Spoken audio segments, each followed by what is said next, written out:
Sebab Rasulullah belum terbunuh, Nabi kita belum terbunuh.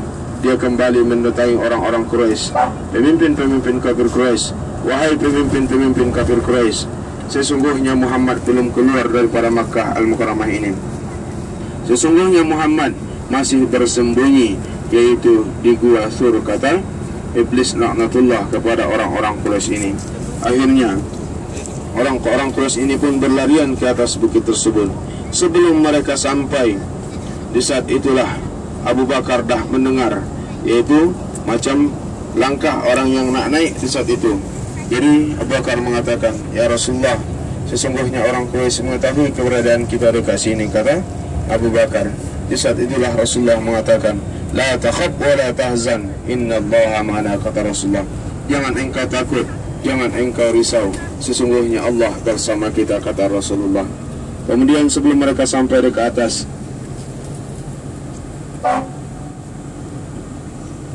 di saat itulah, yaitu Allah Subhanahu Wa Taala, satu meninggal, Presiden, para tamu Allah dan tetamu Rasulullah Subhanahu Wa Taala. Jadi sebelum mereka sampai ke gua tersebut, di saat itulah Allah Subhanahu Wa Taala menyuruh labah-labah untuk bersarang, yaitu di pintu masuk gua tersebut, ya. Jadi ketika orang-orang Quraisy ini sampai di atas bukit tersebut, pintu gua ini dah penuh dengan sarang labah-labah. Jadi mereka tengok sarang labah-labah ini masih utuh. Mereka mengatakan, kalaulah Muhammad berada kat dalam, pasti sarang labah-labah ini akan rusak, kata orang-orang Quraisy. Mustahil mereka berada dekat dalam, kata orang-orang Quraisy ini. Akhirnya terjadilah perbantahan.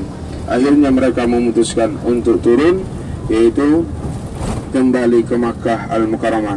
Seandainya mereka tengok sedikit saja ke bawah, maka akan nampaklah kaki daripada Rasulullah sallallahu alaihi wasallam. Tetapi itulah cara Allah Subhanahu wa taala membuktikan kekuasaan Allah Subhanahu wa taala. Walaupun manusia mempunyai akal dan pikiran, tetapi Allah Subhanahu wa taala dengan mudah, dengan binatang yang lemah, bisa menipu manusia di saat itu. Para tamu Allah dan tetamu Rasulullah Subhanahu wa taala. Jadi di sebelah kanan kita, di depan, nampak macam ada perumahan.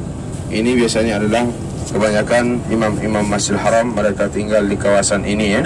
Jadi kalau kita tengok imam-imam Masjidil Haram, mereka tak tinggal di Makkah Al-Mukarramah, mereka tak tinggal di tanah haram Makkah Al-Mukarramah. Akan tetapi mereka di luar daripada tanah haram. Kenapa mereka di luar tanah haram? Disebabkan mereka takut tak dapat menjaga kesucian daripada tanah haram Makkah Al-Mukarramah.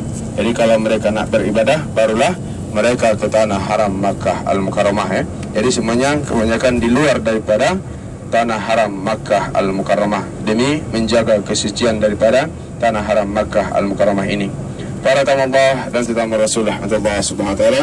Jadi setelah itu orang Quraisy pun turun, dan di saat itulah setelah 3 hari Rasulullah turun. Kemudian Rasulullah bukan terus menuju Madinah, akan tetapi Rasulullah menuju negeri Taif. Setelah sampai dekat Taif, dijumpailah pemimpin-pemimpin